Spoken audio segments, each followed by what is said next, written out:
Hello and welcome to this course on the Whmis transition. My name is Bob Alcorn and I'm the Senior Loss Control Specialist at Express. Whmis affects everyone, so let's discuss the importance of this system and what is changing in the years to come. Whmis, which stands for Workplace Hazardous Material Information System, is a system to inform users of hazards associated with chemicals at a glance and to supply all workers with universal information for safe handling and storage. You, as the employee, have the right to know the hazards at any assignment you go to. Your supervisor will make you aware of anything in your job that can hurt you. Leadership will make sure you are provided with the information you need so that you can work safely. Whmis standards were updated in 2015 to meet with the Globally Harmonized System, or GHS.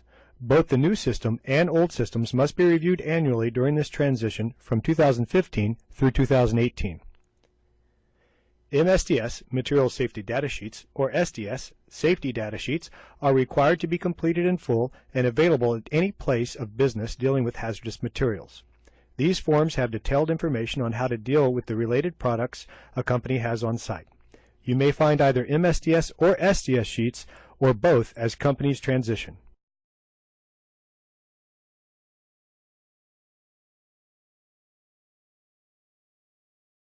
The employer is responsible for educating their workers on hazards in the workplace and ensuring a training program is maintained for education and review of Whmis for workers and supervisors.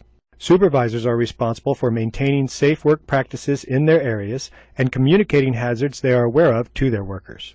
Workers are responsible for participating in training and notifying their supervisor and employers of any incidents or failures of safety systems.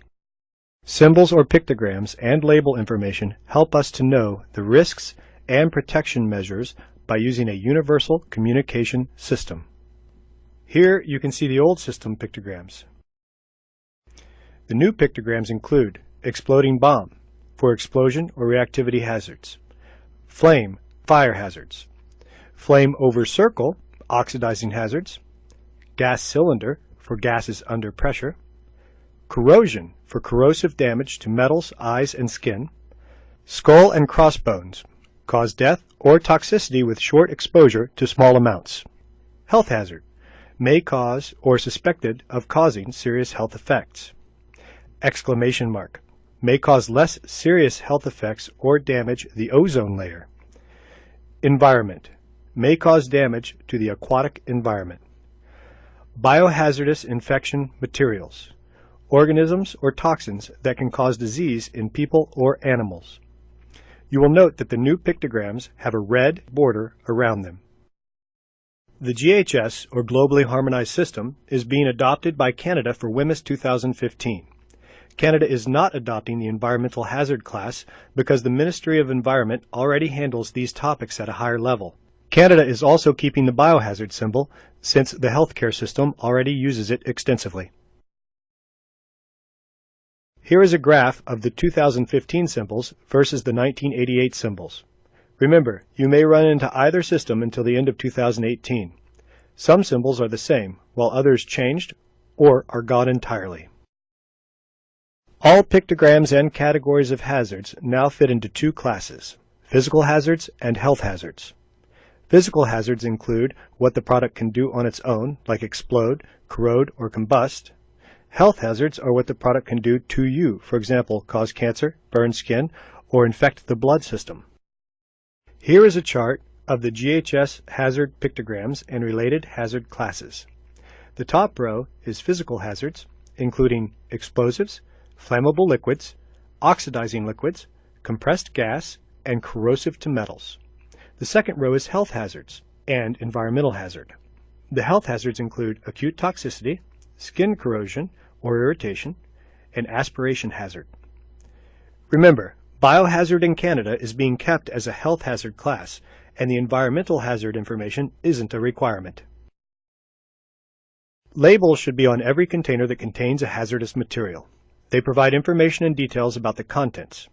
Here we see a 1988 label, which had a product ID, appropriate symbols, a hashed border, the hazard information, and any contact information. For 2015, labels must always have a signal word. This word will always be either danger or warning, depending on severity. The label should always include a hazard statement. This will always be the highest hazard associated with it. Some examples of hazard statements include fatal if swallowed or flammable. It must be a short statement that is easily understood at a glance. All three of these items, the pictogram, signal word, and hazard statement, must make it easy to understand the risk of exposure to the product. Hopefully, this is not what a company's label looks like. Suppliers must label their products or label the bulk container. Once the product is removed from the bulk container, a workplace label must be attached to the new container. A label must also be attached if the original supplier label is worn off or damaged. If a new product is made in the workplace, a workplace label must also be created. Whmis labels must be present 100% on all products to be fully compliant. On any MSDS in 1988, there were 9 categories of information that must have been present. These categories are specified in the Controlled Products Regulations and include product information, identifier, manufacturer, suppliers' names, addresses, and emergency phone numbers. Hazardous ingredients, physical data, fire or explosion hazard data, reactivity data, information on the chemical instability of a product and the substances it may react with, toxicological properties, health effects, preventative measures, first aid measures, preparation information, who is responsible for preparation and date of preparation of MSDS. In 2015, the name changed from MSDS to SDS, Safety Data Sheets, and added 7 more categories. The new GHS SDS sections are identification, product and supplier, hazard identification, composition, information on ingredients, first aid measures, firefighting measures, accidental release measures, handling and storage, exposure controls, personal protection, physical and chemical properties, stability and reactivity, toxicological information, ecological information, disposal considerations, transport information, regulatory information, and other information. Some MSDS, SDS may not be totally clear on what precautions you must take to protect yourself. The work site will have done a hazard assessment and determined the appropriate PPE for your assignment. Your supervisor will tell you what PPE you should be wearing. Always ensure any chemical not in immediate use is properly stored. You'll be trained by your supervisor on properly storing unused chemicals if you are responsible for storing them. Make sure all the products are Whmis labeled and always use proper disposal methods for any waste. Lastly, always use approved chemicals and do not bring new ones into the workplace without prior approval.